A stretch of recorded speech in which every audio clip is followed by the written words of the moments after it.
permission, aujourd'hui, on va parler d'un sujet qui est un peu douloureux. Les gens n'arrivent pas à comprendre tellement ce sujet. Et comme on trouve tout dans la Torah, alors j'ai trouvé aussi ce sujet. Et quel est l'approchement qu'on doit avoir vis-à-vis de ça? Quel est le sujet? On sait que avant Yom Kippour, on dit depuis le début de Chodesh Elul, on doit donner Pidyon Nefesh. Voilà. Le Pidyon Nefesh, ça veut dire que je peux racheter mon âme avec de l'argent. Et beaucoup de gens sont très stressés par ça. C'est comme si on leur a donné un choc électrique. Pourquoi? Parce que les gens disent que l'argent est le monde matériel et le nefesh est le monde spirituel. Comment est-ce que tu veux faire un échange entre l'argent et, par exemple, une faute que j'ai faite?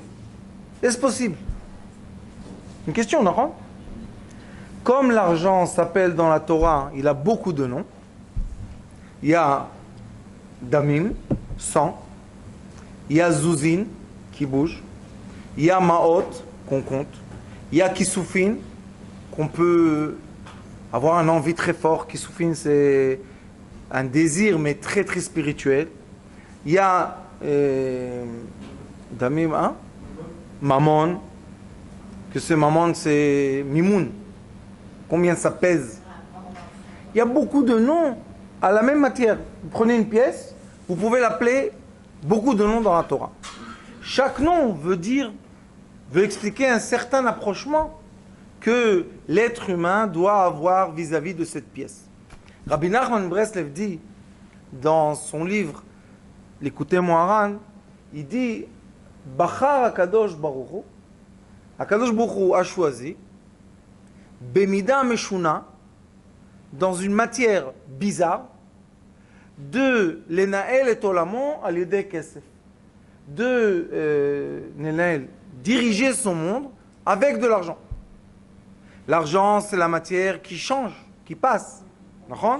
On arrive à être unis avec, on arrive à se séparer à cause, on arrive d'être très heureux quand on l'a, très triste des fois quand on n'en a pas, ou à l'envers, très triste quand on en a trop, très heureux quand on n'en a plus. On voit que l'argent fait un effet immédiat sur l'être humain. Immédiat. On dit par exemple, celui qui a perdu son argent, Ani, Mashur Kemet. Le pauvre est comme un mort. Mais voilà, il vit devant nous. Comment il est mort?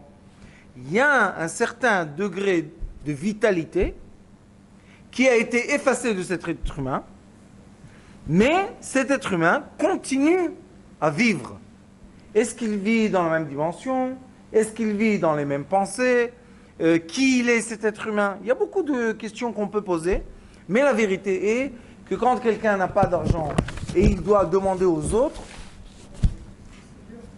on dit que c'est très difficile. La Gemara, le Talmud, pose une question. Est-ce que l'être pauvre, le Ani, est-ce que le Ani va mourir de sa pauvreté ou bien il va mourir de son orgueil? De quoi le pauvre va mourir? De son orgueil, pas de sa situation. Parce que chaque être humain, je ne parle pas juif ou pas juif, chaque être humain, si vous tapez à sa porte et vous demandez un bout de pain, il va vous le donner. Donc le pauvre, s'il demande à quelqu'un, écoute, j'ai pas de quoi nourrir mes enfants, le manger on va te donner. Où il y a un problème, quand quelqu'un dit, donne-moi de la tzedaka, donne-moi de l'argent, et moi je vais acheter tout seul mon manger. Là il y a des gens qui commencent à dire, qu'est-ce qu'il fait avec l'argent? Est-ce que vraiment il va acheter du manger? Qui est cet être humain? Il y a un autre extrait dans le Talmud qui nous explique une chose qui est merveilleuse et qui va vous embêter beaucoup quand vous allez entendre. Et est-ce que tous les mendiants qui demandent la charité, l'aumône, est-ce qu'ils sont tous des pauvres? sont arrivés à demander de l'argent. Pas spécialement. Il y en a qui sont riches. Non, pas spécialement. Non, il y en a qui demandent l'aumône. Le Talmud dit qu'il y a, vous savez, dans le temps, il y avait, ça s'appelle des équipes de pauvres. Ils allaient de ville en ville, de ville en ville. Comme des mendiants, mais comme les gitans. Qui passent de ville en ville. Et qu'est-ce qu'ils faisaient? Ils passaient, ils demandaient l'aumône, et Erev Shabbat, ils rentraient à la synagogue. Et normalement, le gabbai de la synagogue disait: ah, vous êtes des invités? Oui, qu'est-ce qu'il faisait? Il y avait le Achnasat Orchim, et on disait: voilà, toi tu vas chez lui, toi tu vas chez lui. On distribuait les gens Erev Shabbat pour qu'ils aient le kiddush, tout ce qu'il faut. Et dit le Talmud que le mendiant, le vrai, qui n'a pas d'argent, qui passe de ville en ville ou de village en village, en demandant de l'argent, a honte. Il n'ose pas. Celui qui a vraiment perdu tout son argent, il n'ose pas, il a honte de faire ça. Il a honte. Il préfère mourir que demander l'aumône. Écoutez le Talmud, combien il est profond. Il dit: Akadosh Baruch Hu a créé dans le monde des, je ne sais pas comment on les appelait, des tzadikim ou des rechaim, parce que ça dépend comment on regarde. Ce sont des gens qui ont l'audace de demander malgré qu'ils n'ont pas besoin. Non. Akadosh Baruch Hu leur fait rentrer dans le cœur l'audace de taper à la porte, dire donnez-moi, ça suffit pas. Vous savez, il y a des mendiants. Tu te dis, tu lui donnes 10 shekels, tu dis qu'est-ce que c'est? Donne-moi 100. Dit le Talmud, heureusement qu'ils sont là. Écoutez pourquoi. Pour permettre aux vrais qui n'ont pas continuer la demande. C'est très très profond. C'est très profond et c'est pour ça qu'ils viennent toujours ensemble. Vous savez, en Israël, même en France, même en Amérique, il y a ce qu'on appelle les chauffeurs. Vous avez entendu parler de ça? Il y a les chauffeurs. C'est quoi les chauffeurs? C'est des gens qui connaissent des adresses de donateurs. Et tu viens en France ou en Amérique ou en Angleterre où tout, il y a les communautés juives et tu payes au chauffeur 49%. C'est énorme. Attends, moi je n'aime pas. C'est énorme. Je n'aime pas ce genre. Je sais qu'ils ont le droit. Mais attends, je voudrais me donner directement à la personne qui a besoin. Est-ce que la personne qui a besoin connaît ton adresse? Un, elle ne connaît pas l'adresse. Deux, elle va avoir honte de taper à la porte. Le chauffeur, c'est lui qui a l'audace. Le riche le connaît. Moi, par exemple, tous les jeudis, j'ai une séouda chez moi. Chez moi, à la maison, tous les jeudis, il y a une séouda. Je finis les Mishnayot, je fais Tikkun Neshamot, Tilou Neshamot, tout ce qu'on fait, et les gens qui demandent la tzaka connaissent ce jour-là et cette heure-là. Qu'est-ce qu'ils font? Ils ont un chauffeur, et le chauffeur connaît ça.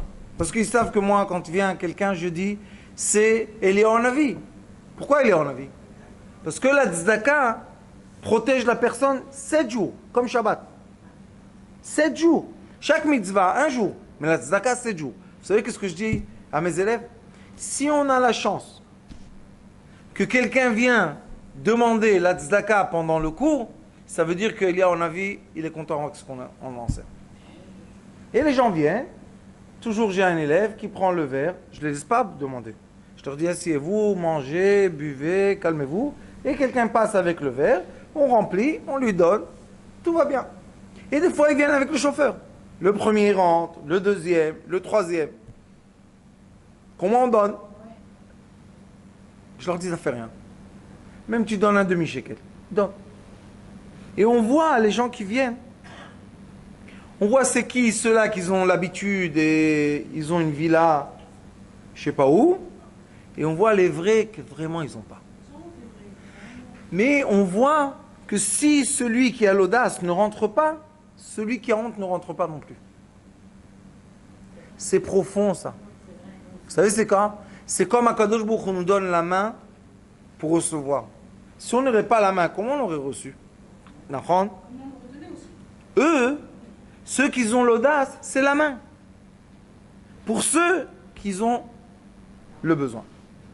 On va arrêter là et on va rentrer dans l'étude de la Torah qui veut nous expliquer comment est né cet échange entre l'argent et notre âme spirituelle. D'où est né cet échange? On veut comprendre. Qu'est-ce que ça veut dire? Je viens chez le Rav et le Rav me dit fais pidyon nefesh. Pourquoi je dois donner de l'argent? Bénis-moi. Oui, je vais te bénir. Mais l'échange que tu peux donner où tu veux, on s'en fout nous. L'échange est obligatoire. Pourquoi? Pour toi, pas pour moi. Une paracha avec le verre de chacun. C'est pas une paracha rabbinite, c'est une paracha aussi, mais c'est tout un seder dans la Mishnah. Dans la Mishnah, quand on étudie Kodashim, comment on mène les sacrifices au Beth Amikdash, les sacrifices que nous, tout le monde, on admire au Beth Amikdash, ils emmenaient les sacrifices merveilleux, les Kohanim, les Lévi'im, c'était tout un instant magique, miracle. C'était quoi? C'était les gens qui emmenaient des sacrifices. Ils emmenaient de la tzaka, ils emmenaient des bijoux, hein, ils emmenaient des sortes d'animaux, ils emmenaient les épices. Chacun emmenait. Il y en a qui emmenaient les matzot, il y en a qui emmenaient le couscous, la semoule, chacun emmenait. Alors on voit que le Beth Mikdash aussi, c'était un endroit, comme le tabernacle, qui est un endroit d'échange. Quel est l'échange? Kohanim bavodatam, Lévim beshiram, V'Israël b'ma'amadam.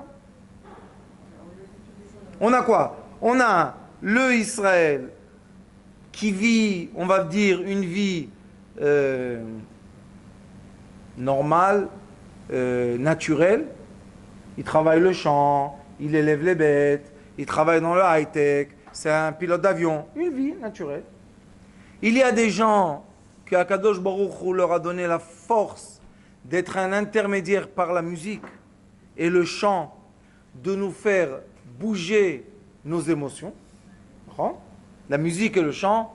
Bezrat Hashem, quand on va reprendre les études de la lumière, de la thérapie lumière, vous allez voir qu'une des thérapies lumière qui est le minéraux, c'est la fréquence de la musique. Il y a des meitarim, comment on dit? Meitar.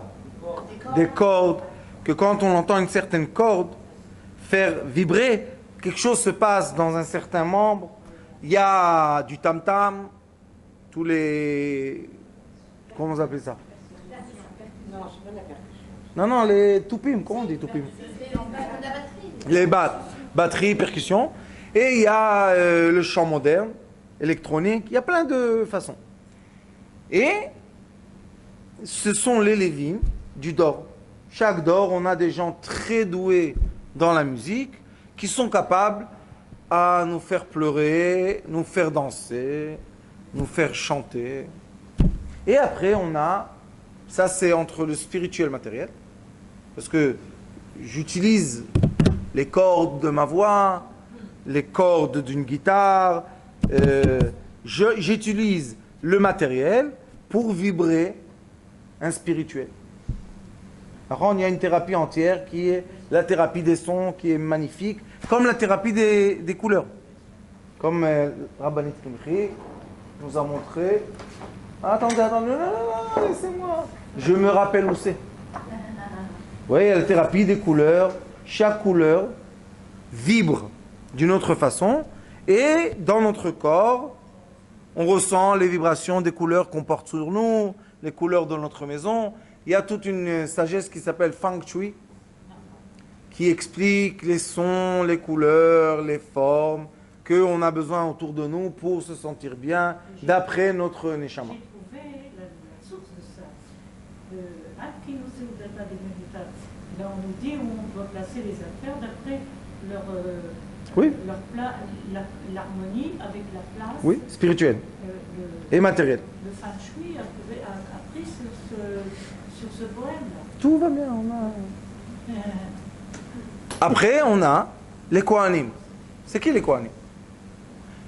Le Rambam Akadosh explique que les Kohanim avant étaient les intermédiaires entre le matériel spirituel et le spirituel. Dans le Beth, regardez, il y a Israël, Lévim, Kohanim. D'accord?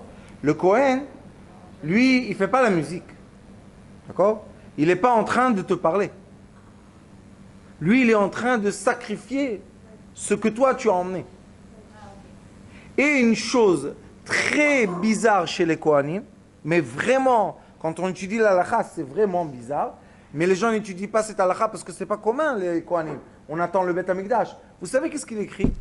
Il y a un sacrifice qui s'appelle Pigoul. C'est quoi Pigoul? Le sacrifice qui a été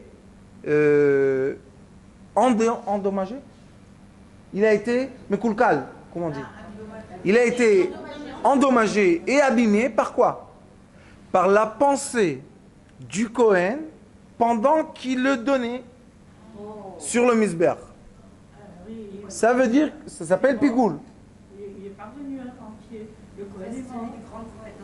On le tenait avec le... Non. Ça, c'est encore une chose. Pendant Yom Kippourim, le Kohen rentre l'efnaï ou l'ifnim et on l'attache avec une chaîne. Si Chaz Shalom, il a une pensée. Et vous savez combien de temps il parlait là-bas? Une phrase. Oshia et Amecha Israël. Sors dehors. Pourquoi? Combien c'est difficile d'être concentré sans aucune autre pensée. Autre pensée. Vous savez que de quoi on parle? C'est très très difficile. Ces gens-là, les Kohanim, c'était quoi leur travail? D'être concentrés tout le temps. C'est pour ça que eux, leurs habits étaient shatnez. Le lin et la laine. Shatnez, ils sont obligés d'avoir du shatnez. Et nous, Israël, on n'a pas le droit du tout d'avoir du shatnez. Chez nous, c'est une avéra, chez eux, c'est une mitzvah. Ça veut dire que ces gens-là vivent dans un autre diamètre.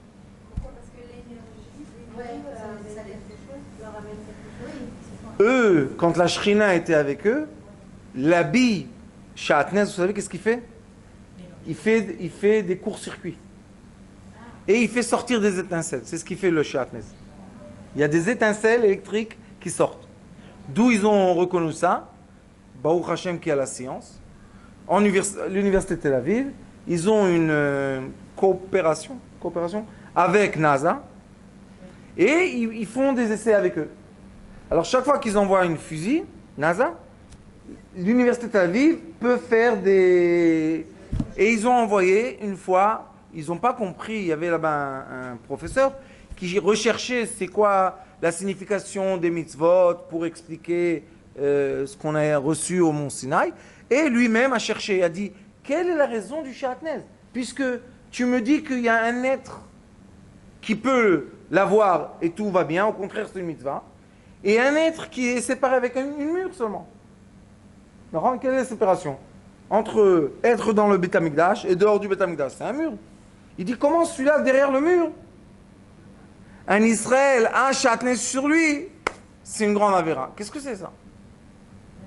Alors, vous savez qu'est-ce qu'ils ont fait? Ils ont pris du lin et de la laine, ils ont fait un nœud, et ils ont mis dans une boîte, et ils ont envoyé.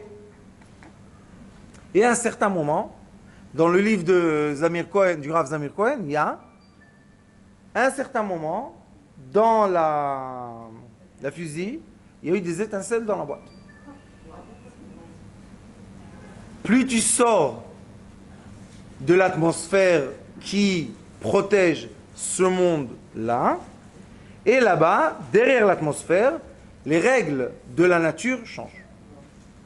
La lumière ne se comporte plus la même chose, les matériels se comportent plus la même chose, et là-bas, dans la Lune ou au-delà de la Lune, le monde ne se comporte plus comme ici. À revenir à ce qu'on veut comprendre aujourd'hui, il y a dans la Mishnah tout un seder qui explique. Ça s'appelle Masechet Arachin. C'est quoi Masechet Arachin en Ain? Arachin, c'est la valeur. Qu'est-ce que c'est cette Masechet? Qu'est-ce que ça veut dire la valeur? La Masechet veut dire, imagine-toi que tu as endommagé quelqu'un dans le chouk. Par exemple, tu es parti avec tes outils et tu es tombé et un marteau à toi est sorti de la caisse à outils et a cassé une dent de quelqu'un. Maintenant, on va te dire combien tu dois payer pour ça. J'ai fait exprès, j'ai pas fait exprès, je suis tombé parce que j'ai pas fait attention, parce que oui, j'ai fait attention. Plein de questions qui sont très très larges. Là, Mishnah dit, celui qui étudie l'argent, dîner monante, c'est la plus grande Torah qui existe. Pourquoi? Parce que toujours il y aura un dessin qui veut dire que l'autre a fait ça, a fait ça. Et dans ces dessins-là qu'on étudie, quand j'ai endommagé quelqu'un, maintenant on va poser une question. Combien ça vaut? Combien je lui paye? Combien il vaut? Voilà, maintenant je lui ai coupé la main. Combien on paye à quelqu'un qui n'a pas de main? Aujourd'hui, dans le monde moderne, sans faire attention, on est entouré de cette maseret, qui est quoi? Des assurances. Les assurances et les avocats et les tribunaux, qu'est-ce qu'ils font? La même chose comme avant. Monsieur, où tu as travaillé? J'ai travaillé dans une usine. Et qu'est-ce qui s'est passé? La machine, que je travaillais à côté, il y a une vis qui est sortie de la machine, et chas v'shalom, elle m'a fait sortir un œil. Maintenant, qui on paye? Qui paye? Qui a la faute? Qui doit faire? Maintenant, la machine, ils ont une assurance. Le travail a une assurance. La personne a une assurance. Maintenant, c'est qui paye? D'accord? Ça s'appelle arachin. La question est, qui paye et comment paye? On va dire, est-ce que la machine n'a pas été construite comme il faut et c'est la machine qui a eu une erreur et la vis est sortie? Non. L'assurance de la machine va dire l'avocat, non. Nous, notre machine, elle passe Q, c'est les tests et les permissions internationales. Notre machine a été bien. Qu'est-ce que vous dites? Nous, on dit que l'usine n'a pas pris en charge la machine comme il faut. Ils n'ont pas mis de l'huile quand il faut, ils n'ont pas changé, je ne sais pas quoi, des vis, des trucs quand il faut. Ils n'ont pas fait le traitement qu'il faut quand ils ont acheté la machine. Voilà le contrat, ils ont signé. On va vous appeler tous les 6 mois pour faire l'entretien dans la machine. L'avocat de l'usine va dire, ma putain, voilà les papiers, j'ai fait les entretiens comme il faut. Pourquoi moi? L'avocat de lettres va dire, écoutez-moi, vous tous, vous êtes en train de me casser les pieds, mais mon client n'a pas un œil. Maintenant, payez ça. Nous, on paye. Il a une assurance vie que lui, il paye. Qui? L'assurance vie qui paye. Pourquoi? Parce que dans l'assurance vie, ceux qui font l'assurance du travail, regardez là-bas, endommagés pendant le travail. L'assurance vie de l'être humain qui paye toute sa vie. Vous savez qu'est-ce qu'ils disent? Mais de quoi vous parlez? Ce monsieur est un truand. Ah, je vous ai payé toute la vie, pourquoi je suis un truand? Parce qu'il est écrit, ils emmènent une photo. Celui qui veut utiliser cette machine est obligé de mettre des lunettes anti étincelle, vis, truc. Monsieur, mon client, Ribona Olamim, on a la photo, le film de l'usine, et il n'a pas remis le casque en travaillant devant la machine, et voilà maintenant, il s'est endommagé tout seul. Le pauvre, ni il a un œil, ni il a un travail, et même pas l'assurance. Alors on pose une question.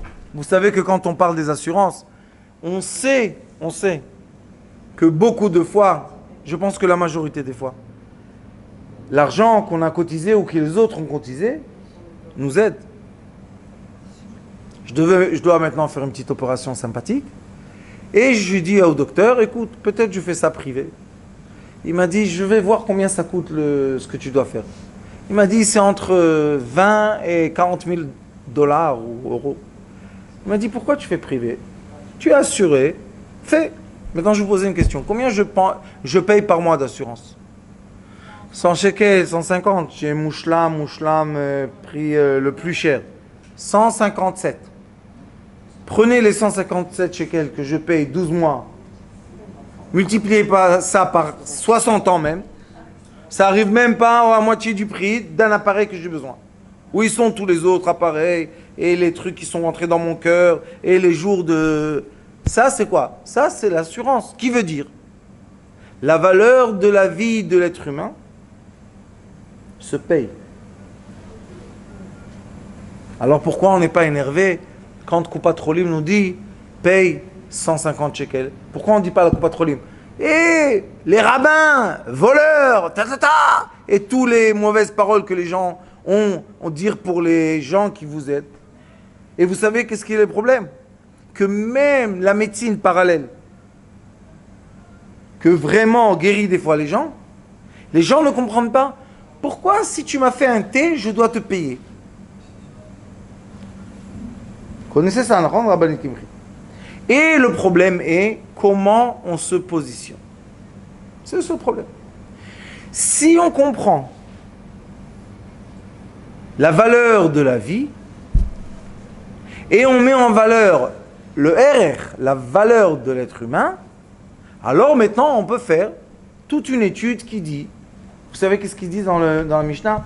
Ils disent 2 fois une sorte de valorisation de l'être. Une fois, évaluation de l'être. Une fois, ils disent, si par exemple quelqu'un a coupé la main de l'autre, par une machine, par une hache, par on s'en fout comment, et disons que oui, il est chayav, il doit payer. Maintenant, on va poser une question au Betadine, combien payer? Alors ils disent, regardez un esclave dans le chouk des esclavim, dans le marché des esclaves, combien un esclave vaut sans une main et combien il vaut avec une main.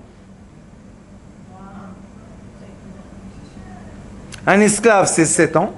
6 ans, il a Bachvit, j'étais le Khofshi. 6 ans multiplié par combien on paye par mois, voilà une somme que j'aurais payée à un esclave avec une main. Maintenant, je prends un esclave sans main. Il est utile. On ne sait pas quoi. On va le changer. Il va être à la place de l'âne qui tourne, la pierre qui fait la farine, qui fait la farine.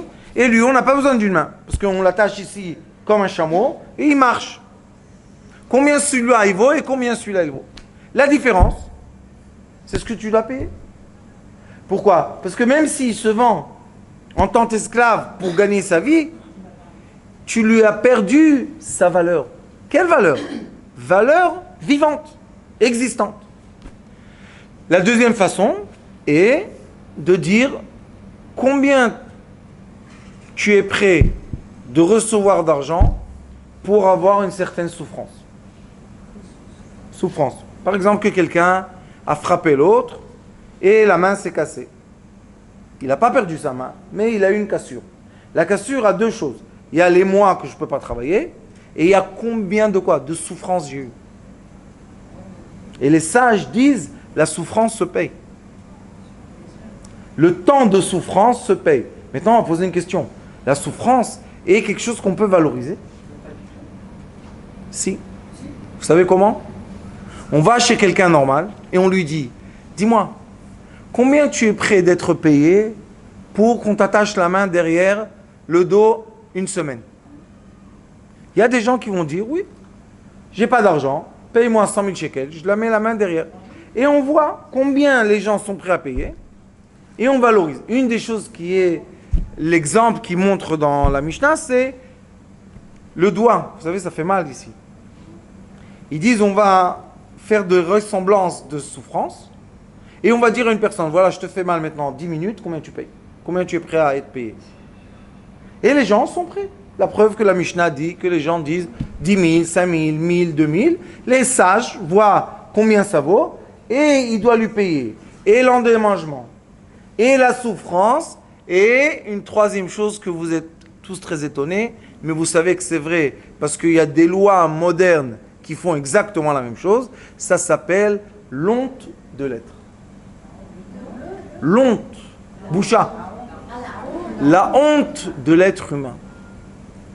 Si quelqu'un, chasvé shalom, a dit dans le village que la fille de un tel, il s'est marié avec elle, elle n'était pas première, ça s'appelle bochet.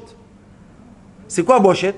La honte qu'il a fait aux parents, au village, pendant que la fille, oui, était, comment on dit, single, premier mariage. Les parents prennent le drap, avant, hein, et ils vont devant le Bedin. Et les Dayanim étaient tellement sages qu'ils savaient faire la différence entre le sang qui vient de là-bas quand une fille est jeune et un autre sang. Parce que peut-être le père s'est coupé le doigt, il a mis des gouttes de sang, et voilà, il a emmené le drap. Quelle est la différence entre les gouttes de sang du doigt et les gouttes de sang qui doivent sortir d'un certain endroit? Et il y a toute une sagesse, je ne veux pas rentrer dedans, qui est une sagesse qu'on peut enseigner seulement oralement, c'est de voir les gouttes de sang, pas gouttes de sang, comment est taor et comment est tamé. Donc on voit qu'il y a bochet. Comment ça s'appelle aujourd'hui? En hébreu, ça s'appelle lashon hara. C'est quoi du lashon hara? Quelqu'un, en Israël, vous savez, que sans aucune preuve, sauf si vous montrez que quelqu'un a dit de vous de lashon hara, 250 000 shekels. La penalty. Lashon hara. לא, דיבה יותר יקר. הוצאת שם רע עוד יותר יקר. C'est quoi la לשון הרע? Il y a, regardez, la לשון הרע c'est dire la vérité du mal, mais c'est la vérité la לשון הרע. שם רע c'est dire quelque chose qui n'a jamais existé. Diba c'est faire une mauvaise réputation à quelqu'un, mais sans dire quelque chose de mal. Il est écrit dans le Navi, Be'apam Argouish. Comment on peut tuer avec le nez? Vous avez vu comment on a fait la rabbinite? On vous dit, dites-moi, comment il est le jeune homme là? À la grimace qu'on fait. Be'apam Argouish. On fait ça. Les gens veulent plus se marier avec lui jamais de sa vie. Qu'est-ce que... Pourquoi il a... Peut-être il avait une mouche. Là, peut-être j'avais une mouche. Non. Quand tu as fait ça, hein, ou ça, toutes les grimaces que tu veux, tu as dit le mal de quelqu'un sans rien dire. Ça se paye. Tu ne peux pas condamner quelqu'un à mort sans payer. Alors, ce monsieur-là, il doit changer de ville, des fois changer de nom, changer de statut, changer des fois de visage pour vivre à cause de ton nez. Alors, fais attention. Si tu veux faire une grimace et ce n'est pas une vraie, fais comme ça et c'est tout. Mais si tu as fait la grimace et l'autre a été condamné, tu vas payer au Bedin. Ça, hein, quand on parle du tribunal, quand on parle des assurances, quand on parle des médecins très chers qui font des opérations très très chères, tout le monde comprend. Bétard, bien sûr. De quoi vous parlez? C'est normal, c'est la vie. Et quand on parle du RR de la personne, avant Purim, qu'est-ce qu'on fait? Pidion kaparot. C'est quoi? On prend de l'argent, du poisson ou un poulet, et on dit, cet argent-là est ton levouche, zé levouchera, zé tmuratra, c'est ton échange, vezé kaparatra. De Rosh Chodesh Elul, on commence. Ceux qui avancent avant, mieux. C'est qu'est-ce qu'on dit? Zo khalifatra, zo temuratra, zo kaparatra. Khalifa, c'est quoi? L'habit. Regarde, ça c'est contre l'énergie extérieure, qui est Israël. Zo temuratra, c'est ton échange, c'est ton équivalent, on dit? Tmura. C'est ton équivalent de quoi? Entre ton corps physique et ton âme spirituelle. Tmuratra levi. Veze kaparatra. Ça va t'épargner de tout. Maintenant, je vais vous poser une question. Quelqu'un vient chez le Rav, il est très malade, gravement malade. Et le Rav, c'est un Kohen. Comme le Kohen. Dit le Rambam Akadosh, les Kohanim de sa génération, ça fait 1000 ans déjà, Il dit, c'est plus ceux qu'on les appelle Kohen. Oui, oui, ils sont Kohen. Mais les vrais Kohanim de la génération, c'est les Talmidei Chachamim qui sont tout le temps dans la Torah. Pourquoi? Parce qu'on ne peut pas demander à quelqu'un, soit infus intérieurement dans la Torah et arrive à certains sommets et travaille dans les égouts. Il y a des générations que ça a marché, mais il y a des générations ça ne marche pas. Pourquoi? Parce qu'on doit être concentré, propre, pur, etc. Et on ne peut pas faire deux choses à la fois. Non? Alors ces gens-là, les Talmidei Chachamim, les vrais Talmidei Chachamim, ce sont des grands tzadikim. On rentre chez lui, il fait une bénédiction, on sort dehors, on voit si on est malade, on n'est plus malade. Combien ça vaut ça? Il n'y a pas de prix, non? Je vais vous dire quelque chose de vrai. Un instant avant, quand tu venais avec ton ventre, ah, il pliait, Rav, j'en peux plus, aide-moi, secours, au secours. Le Rav te dit, Kamat Mouratra, combien tu es prêt à payer pour cette douleur? Ah, tout ce que j'ai rêvé, épargne-moi. D'accord. Quand tu seras bien, paye. Aguila, hein, ce que tu as dit que tu serais prêt à payer. Médecine lumière, 2 minutes. Il n'y a plus de mal de monde. Il n'y a plus d'argent. On va chez Gila, 5 shekels, 20 shekels. Oui, je vous dis. Maintenant, on peut comprendre pourquoi. Parce que l'âme, quand le corps souffre, l'âme veut à tout prix sauver ce corps qui est quoi? Le véhicule qui te prend dans la route. Exemple pour qu'on comprenne dans notre vie de tous les jours. Maintenant, on est très très pressé à un rendez-vous. Mais très pressé, quoi? On essaye 3 ans devant notre maison, on n'arrive pas. Et maintenant, il y a le client. Ça y est, on y va. On prend la route, un trou dans le pneu. Question. Combien on est prêt de payer pour ne pas rater le client? Pas tout, parce qu'on est à la maison. On peut aussi dire, il y a une raison à ça, c'est qu'il faut pas les avoir. Combien on est prêt de payer pour arriver à temps au rendez-vous pour qu'on puisse vendre enfin la maison? Combien ça coûte? Moi, je vais vous dire. Le dépanneur veut, par exemple, 700 shekels. Et sur le champ, on lui dit, prends 2000 et emmène-moi. Il n'y a pas de problème. Rentre dans le taxi, je te prends. 2000 shekels, oui. On arrive, ça prend 15 minutes. Combien on est prêt à payer?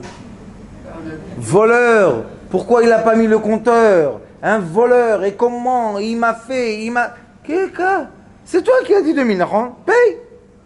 Non, je ne lui payerai pas. Pourquoi? Parce que il a pris l'avantage sur moi quand j'étais... Tu voulais arriver au rendez-vous? Oui. Tu as réussi à vendre ta maison? Oui. Le RR, la valeur, pourquoi tu ne la mets plus? Qu'est-ce qui s'est passé? Maintenant, ce que je vous dis, c'est pas condamner les gens, chas v'shalom. Moi, je vous dis pour le bien des gens. Au contraire, de comprendre qu'est-ce qui se passe dans l'être humain. Moi, je ne dis pas ça, chas v'shalom, en jugement. Je vous explique ce qui se passe. Un exemple. Une famille, téléphonée à Gila. Ah, vite à l'hôpital. Qu'est-ce qu'il y a? Une petite est née avec un grand problème, elle est dans le coma. Bon, un petit bébé comme ça. Gila leur dit, vous savez, il faut donner pidyon nefesh. Des cris, la pauvre. Qu'est-ce que c'est ça? Tous ces rabbins-là qu'on a vus aujourd'hui, jusqu'aujourd'hui, et ils nous ont promis, et rien du tout. Elle m'appelle, elle me dit, Rav, qu'est-ce qu'on fait? Je lui dis, très simple. Moi, mon travail, c'est quoi? De utiliser le don donné par Dieu, faire ce que je peux avec les malades, pas mal. Eux, leur devoir, c'est donner la valeur. Mais si eux, ils ne veulent pas faire leur devoir, ça ne veut pas dire que moi, je ne vais pas faire mon devoir. Très bien. Il n'y a pas de problème, le Rav va venir sans payer. Ah bon? Oui. J'arrive à l'hôpital. Je monte 9e étage. Bezrat Hashem, ce que je dis, qu'il soit la réfoua de cette petite. Je monte au 9e étage. Je me mets à côté du berceau. 7 jours est là. Physique quantique, lumière. Et le petit bébé, il ouvre les yeux. Oh! Il me regarde. Elle est dans le coma ou pas?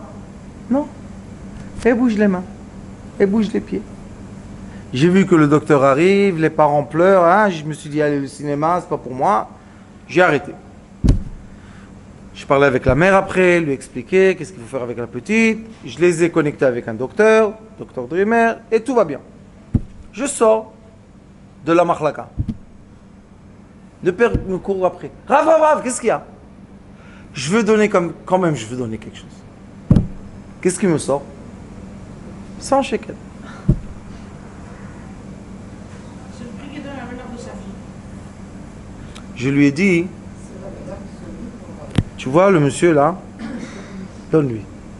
Il m'a dit pourquoi? Je lui ai dit parce que la tzedaka, c'est quelque chose de magnifique. Paye, tu veux 100 shekels donner? Donne la tzedaka, moi. C'est pas mon problème. Tu peux faire ce que tu veux. C'est ton problème, pas le mien. Bon, il a donné un tzedaka à un monsieur qui n'a rien compris pourquoi il reçoit 100 shekels comme ça, du monde. Ça, c'est quoi? C'est la valeur. Et avant d'avoir la solution, on est prêt à tout donner. Et après qu'on a la solution, on est prêt à rien donner. À ce point, je vous dis qu'il y a une extrémité chez les gens qui reçoivent de la réfoute. Maintenant, ce problème de cette extrémité a été, comme toute belle chose, aussi transformé en mauvaise chose, malheureusement. Et il y a des gens qui sont comme ceux qui demandent l'aumône qu'ils n'ont pas besoin. Ce sont des thérapeutes, des rabbins, des chrétiens, de je sais pas quoi, des marabouts, qui ne savent pas vraiment faire ce qu'ils font, mais ils prennent beaucoup d'argent. Et les gens s'énervent à cause de ça. C'est comme l'autre qui demande l'aumône et qui n'ose pas. Maintenant, ceux qui font vraiment le travail, Rabbanit Kimchi, d'autres docteurs tzadikim, qui font vraiment le travail, ils travaillent avec vous, ils vous mettent l'acupuncture, ils font tout ça. Pourquoi ils ont honte de demander ce qu'ils doivent recevoir? Pourquoi le monde est tellement tordu? Ah, on peut être réveillé dans le coma. Oui. Oui. Ma cousine, elle est réveillée, mais elle est dans le coma. Elle était dans le coma. Elle est toujours dans le coma. Et maintenant, elle est dans le coma. Encore. Mais il y a des gens... Elle est réveillée. Elle voit qui c'est qui rentre et qui c'est qui sort. Oui, alors, ils sont dans le coma avec les yeux ouverts. Il y a plein de choses, mais on ne rentre pas dans ça parce que ce n'est pas le sujet. Alors les gens maintenant, ils veulent gagner de l'argent étant thérapeute. Quel est le problème avec un thérapeute? Et je dis le mot thérapeute, et l'échange de l'argent, et on va dire le client qui est en face. Quel est le problème?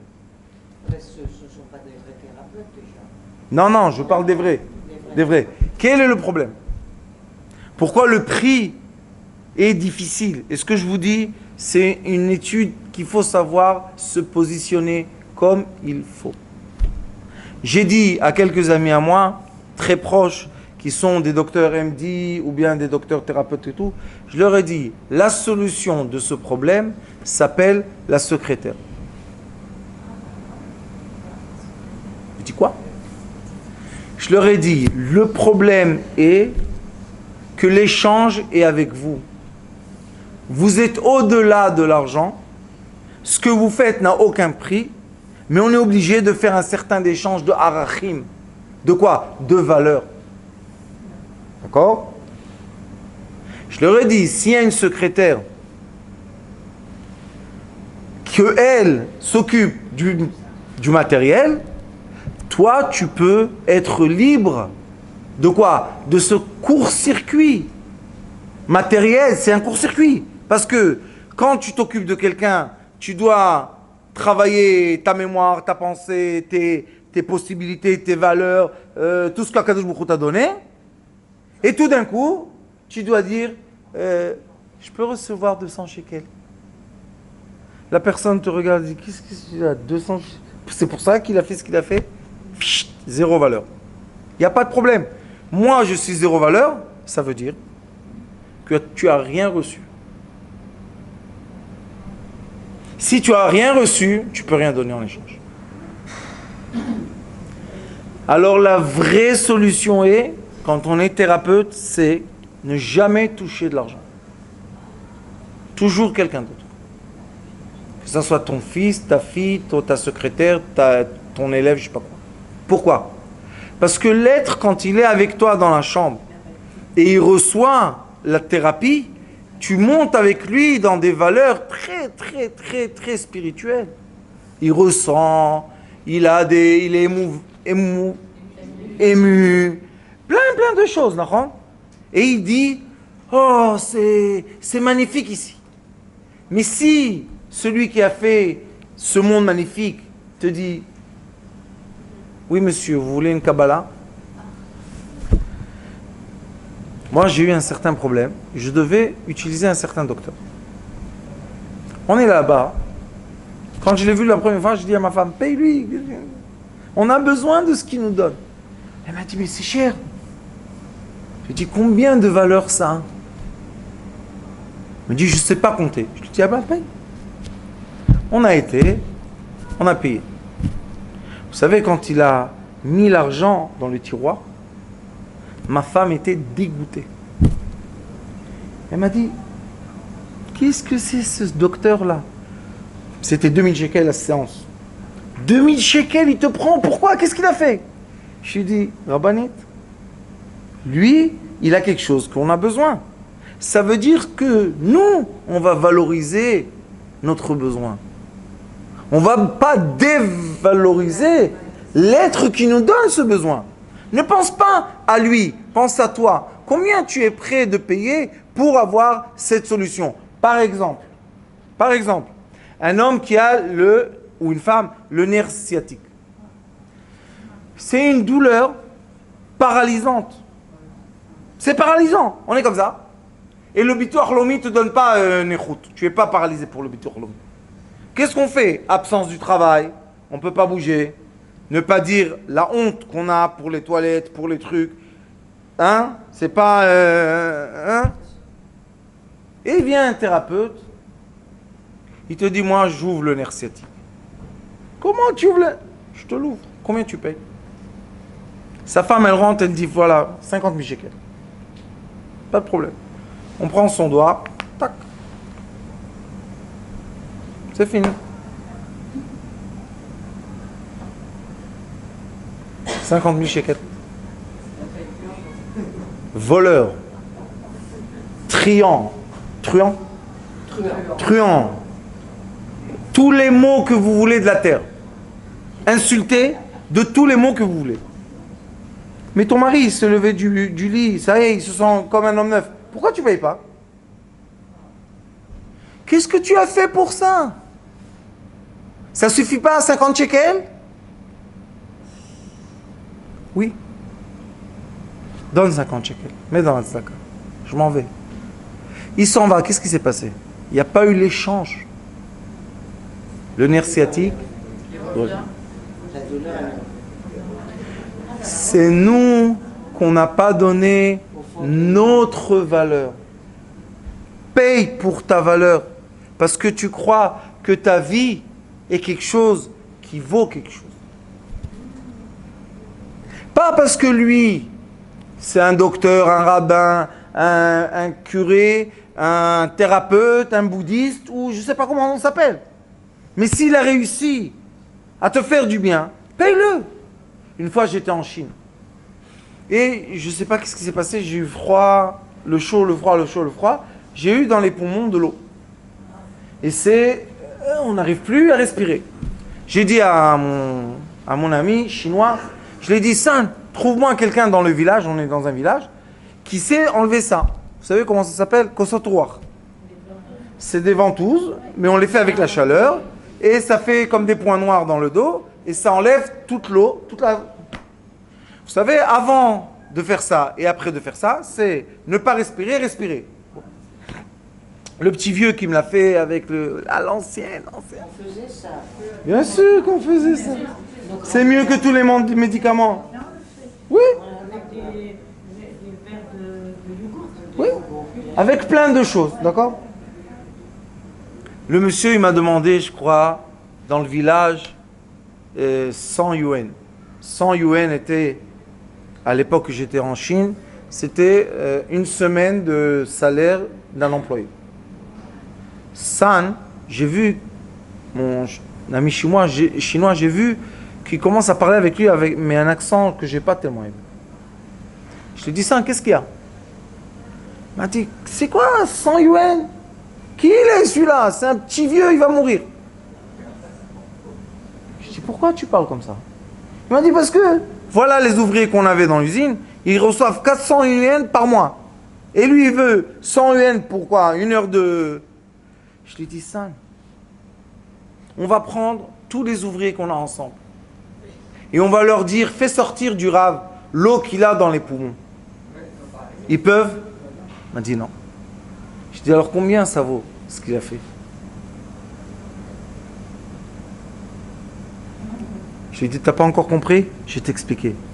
Quand moi, je ne peux pas travailler, je viens d'Israël, j'ai payé le billet d'avion, aller-retour, je paye tout ce qu'il faut, les ouvriers. Imagine-toi, je ne peux pas travailler une semaine. J'ai raté l'avion, j'ai raté le temps, j'ai raté. Je lui ai dit, combien ça coûte ça? Il me dit, ça coûte très cher. Je lui ai dit, c'est combien 100 yuan à côté de cette somme pour venir une semaine en Chine pour travailler? Combien c'est? Il m'a dit, c'est rien du tout. Je lui ai dit, ben donne-lui 400 yuan. Vous savez, c'était combien 400 yuan? 200 shekels. 200 shekels pour respirer, je lui aurais donné aussi 1000. Quand il a reçu les 400 yuan, il avait tellement honte. Il a couru après nous. Non, non, non. Je l'ai regardé, vous savez, il y a une langue qui est la langue du cœur. J'ai mis la main sur l'épaule. J'ai souri. Et en chinois, on dit chéché. Merci, on dit chéché. J'ai dit chéché. Ah, chéché. Il s'est calmé, il a embrassé l'argent. Ça, c'est je me valorise. Pas je te dévalorise. Voilà. Vous comprenez? Je me valorise. C'est beau ça. Et moi, disons moi, ou le thérapeute, ou tous ces gens-là qui ont un savoir, mais on n'arrive pas, parce que le monde moderne a tué tout ce qui est spirituel. Hein? On va chez un docteur expert, je ne sais pas comment ça s'appelle, on paye la rencontre 10 000 shekels, comme ça, et il nous regarde 2 minutes, parce qu'il n'a pas le temps, il y a des 10 000 shekels qui doivent passer comme ça. Pourquoi là-bas on paye, et on dit oui, et on prend des prêts à la banque, et on fait, et on va, et on se bat pour le rendez-vous, 2 minutes. Il te regarde et dit, ah, ton dossier est très intéressant, mais tu dois revenir. Hop, tu sors de la porte. Pourquoi on paye? Et après on vient à la maison. Tu sais chez qui on était? Chez qui? Chez le professeur de je sais pas quoi. Qu'est-ce qu'il t'a fait de bien? Si, il a pris 10 000 shekels. Il t'a valorisé. Écoutez bien ce que je vous dis. Et en lui donnant 10 000 shekels, même pour 2 minutes, ta conscience, qu'est-ce qu'elle a fait, Rabbanit Kimri? Qu'est-ce qu'a fait ma conscience maintenant? Mon âme, qu'est-ce qu'elle a dit à mon corps? Dis-moi, tu es prêt à payer pour me prendre dans le chemin de ma vie 10 000 shekels? Eh ben, merci beaucoup, monsieur le corps. C'est quoi le merci de l'âme? Guérisé. C'est pour ça que beaucoup de gens vont chez le docteur et ils disent, on vient chez le docteur, on s'assied devant lui, on n'est plus malade. Qu'est-ce qui s'est passé là-bas? On avait besoin de l'échange. Arachin dit, écoutez bien maintenant comment c'est écrit beau dans la Torah. Moi quand je lis les choses comme ça et d'un coup je comprends, je commence à pleurer. Ma femme me dit, pourquoi tu pleures? Je lui dis, combien il nous aime? Combien il nous enveloppe? Combien? Qu'est-ce qu'on a dit tout à l'heure? Il y a le Kohen, la Neshama, et il y a le corps Israël. Et il y a le thérapeute au milieu. Écoutez bien. Erech Rashi ve'erech kabdi alay. Je dis que je suis prêt à donner la valeur de ma tête et de mon foie. Noten erech kulo. Pourquoi? Tu dois donner la valeur d'un être entier. Mais j'ai dit seulement la tête et le foie. Qu'est-ce que dit la Mishnah? Ze aklal. On va maintenant étudier un klal. C'est quoi un klal en français? Une quoi? Généralité. On va étudier une généralité. Davar she'aneshama tluya bo noten erech kulo. Si le problème est spirituel, la valeur est l'homme entier. L'homme entier. Pourquoi? Parce que c'est tout. Si tout le véhicule est en panne, comment tu vas continuer ton trajet? La neshama, dis au corps, paye. Pourquoi? Parce que j'ai besoin de toi. C'est des voleurs. C'est pas des voleurs, c'est des valeurs. Hein, en français, voleur, valeur. Il n'y a pas de voleurs, il y a des valeurs. Comprenez? Et quand on sait bien valoriser, c'est quoi la valeur de notre existence, bonne existence. Vous savez, il y a 6 ans, quand j'ai eu le coup de tonnerre que Baruch Hashem m'a emmené à donner des cours tous les jours et continuer le chemin de mon rêve, j'ai perdu 30 millions de dollars un jour. Tout. La maison, les comptes banques, tout, les voitures, plus rien du tout, du tout, du tout, du tout. Jusqu'à la dernière miette, rien. Oh Hashem. Toda Kadosh Baruch Hu. Maintenant, je peux le dire, mais avant, c'était pas facile. Je suis rentré à la maison, après que j'ai consulté des amis avocats, des amis, hein. Chacun m'a dit, tu sais, toi, ton truc, c'est 500 000, 1 million, 1,5 million. Je suis rentré à la maison, j'ai dit à ma femme, dis-moi, qu'est-ce que tu veux? Que je me bats pour l'argent et je perds mon âme, ou je perds l'argent et je gagne mon âme?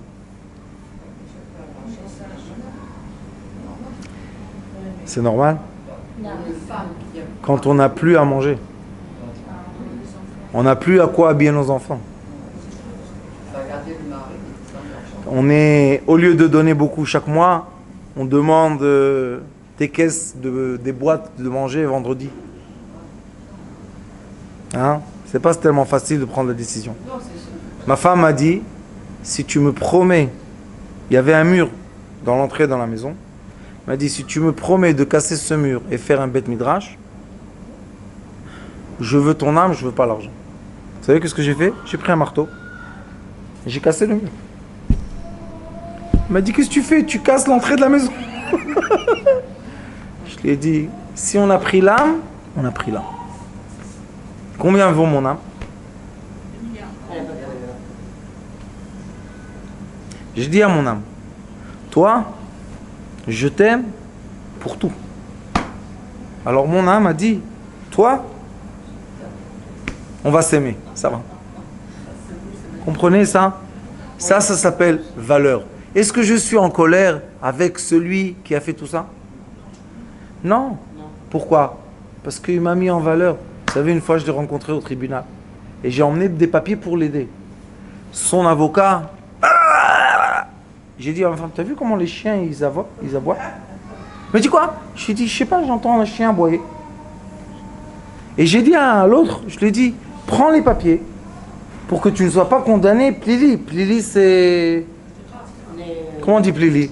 Prison et tout. Il me dit, toi tu veux m'aider, mais je t'ai fait tellement de mal. Je lui dis, non. Tu m'as fait tellement de bien. Il m'a dit, pourquoi? Je lui ai dit, parce que j'avais un tellement grand Yetzerara que seulement toi tu as eu la force de me faire passer de l'autre côté. Ça, c'est valoriser. Et c'est pour ça que j'ai jamais fait de mishpat. Ceux qui m'ont fait du mal, je les aime tous. Pourquoi? Parce que grâce à eux, je suis là. Comprenez la différence? Vous êtes sorti de la plus moi, à la plus Deuxième naissance. J'ai eu la chance d'avoir un Gilgoul entier. Je ne veux pas vous dire que vivre comme ça, c'est de la rigolade. Mais, Baruch Hashem, venez chez moi à la maison, vous allez voir. Blé Ayanara, il y a de la joie. Pourquoi? Vous ne savez pas déménager à Natania? Je cherche une maison. Et grâce à Google, j'arrive pas à louer une maison. Je voulais déménager ici. Mais ça fait déjà 4 fois qu'on me dit, allez, on va te planter quelque part et tu vas à l'autre. C'est la vie. Il n'y a rien à faire. C'est la vie et la vie est belle. Rabbanit, tu m'en fous. Où est l'endroit qui me convient? Non. Là-bas, c'est très simple. Ah, bon, Rachel. Je ne parle pas de quitter ce corps. Je ne parle pas de quitter le corps. Mais où est l'endroit de l'être? C'est Dieu qui le sait. Ouais, mais c'est un stress. Où est l'endroit de l'être? Le bonheur. C'est l'endroit de l'être. Oui. Oui. Qu'est-ce qui est écrit ici? Tluya bo aneshama, davar shaneshama. Tluya bo erech kulo. Ça veut dire que la neshama, elle veut donner la valeur entière de l'être. Pourquoi? Parce qu'elle veut vivre avec lui. Alors où est le bonheur? Le vrai bonheur est quand la neshama est heureuse et le corps est heureux. Quand est-ce que le corps est heureux et comme il faut, vous savez? Quand la neshama est heureuse. Parce que quand on est heureux, Rabbani, c'est un miroir de reflet de lumière. Vous savez, quand on fait les études de médecine lumière, avec Dr. Dreamer, on dit toujours, il y a un patient malade qui est sain, et il y a un patient sain qui est très malade. Même si le corps est endommagé, on peut rouler avec, si on l'aime. J'avais rencontré une fois dans ma vie, quand j'étais jeune, un des héros des guerres d'Israël. Ce monsieur nous a raconté une fois, quand on était jeune, pour nous montrer c'est quoi la foi, c'est quoi le force. Il nous a dit qu'il avait un ami à lui, à la guerre de 6 jours, ou Yom Kippourim, 202 Batzanchanim, c'est une des élites, et ils ont été avec des parachutes dans l'autre côté, et ils sont tombés sur un champ de mine. Que Dieu nous en préserve, c'est... Et un des amis s'est blessé, l'autre l'a vu, il a pris sur lui, il a couru 2 kilomètres. Courir 2 kilomètres juste avec ce que tu as sur toi, c'est déjà pas facile.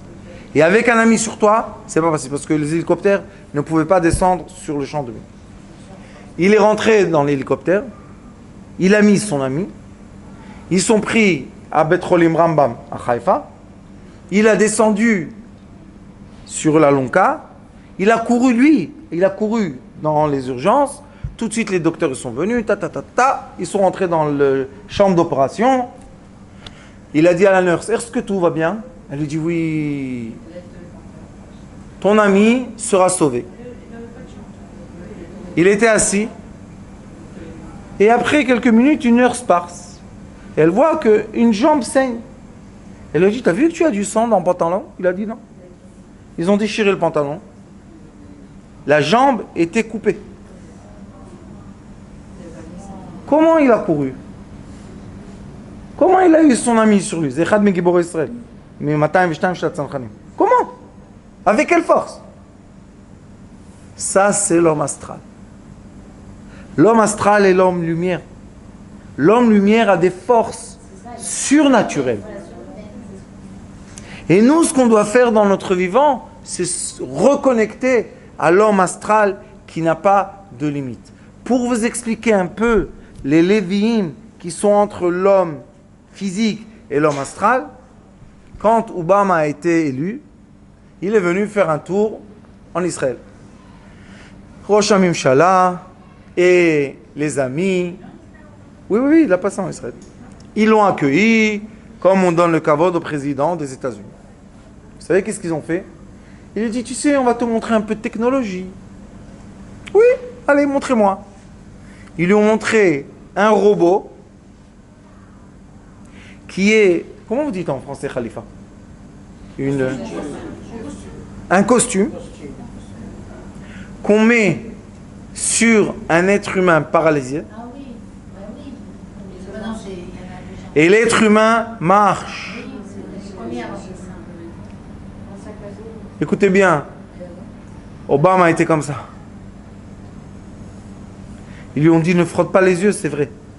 Ça veut dire qu'on est arrivé à une technologie matérielle avec des champs électromagnétiques qui arrivent à tenir un être humain entier et le faire marcher malgré étant handicapé totalement. D'accord? Maintenant, récemment, ils ont montré que l'État d'Israël a un soldat bionique. Bionique, le soldat bionique. Vous savez c'est quoi? La même technologie. Ils mettent sur un soldat.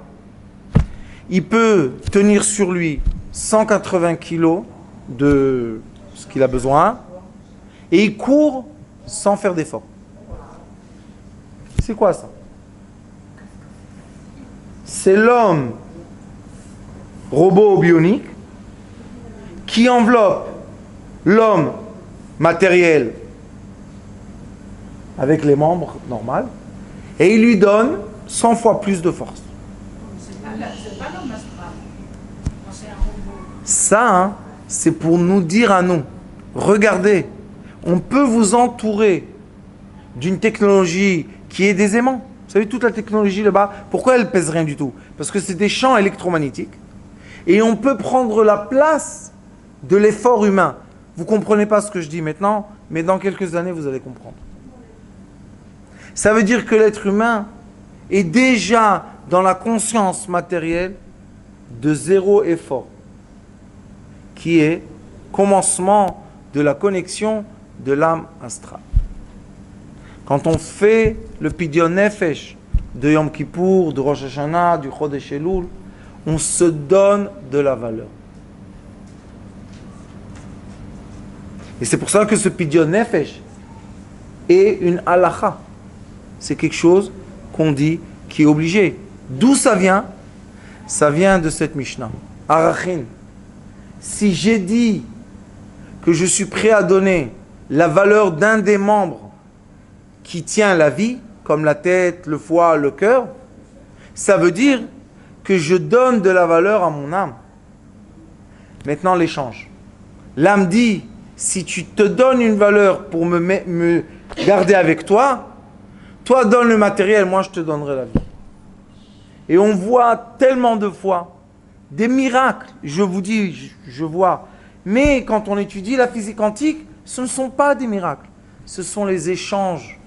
Si on connaît la tactique des échanges, c'est pour ça qu'une personne peut dire, je promets que si je sors d'ici, je donnerai une Seudat Odaya. Akadosh Baruch Hu dit, ta promesse est comme si tu as donné un Seudat Odaya maintenant. Brit, Kruta, la Sfatayim. Mais la promesse, ça doit être suivie de l'action. Oui, mais qu'est-ce qu'il dit Akadosh Baruch Hu? À ce moment-là, tu as donné la promesse, mais tu n'as pas fait l'action parce que tu ne pouvais pas. Mais quand tu sors de l'hôpital, dans la Seudat Odaya, on voit qu'il y a la tactique d'échange. C'est une mathématique. Quand on rentre profondément dans ces études, on voit que chaque membre, il a un nom. Chaque nom a une valeur numérique. Chaque valeur numérique veut dire un certain monde qui l'influence, qui lui donne. Si vous voulez, un jour, Rabbanit Kimchi va vous faire un cours magnifique de c'est quoi l'homme humain et la valeur spirituelle. Moi, Ce que je n'ai pas compris, c'est dans les valeurs pourquoi lorsqu'un homme perd une oreille, c'est comme s'il avait perdu tout le corps. Je n'ai pas compris. j'ai pas dit une oreille. Oui, gouffre. Non, Rocher. Non, gouffre c'est Gimel P. Pardon, Gimel P. Moi j'ai entendu qu'un homme qui perd une oreille par accident, la valeur qu'on doit lui payer, c'est comme s'il avait perdu tout le corps. Je ne suis pas assez instruit pour vous donner une réponse, excusez-moi. On dit qu'il y a tout le corps qui est dedans. Pardon. Il y a des médecines qui disent oui, mais moi, je ne sais pas répondre, je dis je ne sais pas. Bon, je croyais que c'était une... Je ne vais pas vous raconter quelque chose, peut-être, mais je ne sais pas. Qu'est-ce que je peux faire? Je ne sais pas tout, Baruch Hashem, heureusement. Sinon, je ne serais pas là. Alors, Bezrat Hashem, je vous invite à tous et à toutes, Motzei Shabbat, minuit et demi, Chevron, Slichot, Pidyon, Kaparot. Dormez bien Shabbat, comme ça, Motzei Shabbat, vous ne pouvez pas dormir. Et Bezrat Hashem, on va avoir un moment de Kabbalah Tol Malchut Shamayim, Slichot, ve Pidyon Kaparot. Baruch Adonai Leolam, Amen.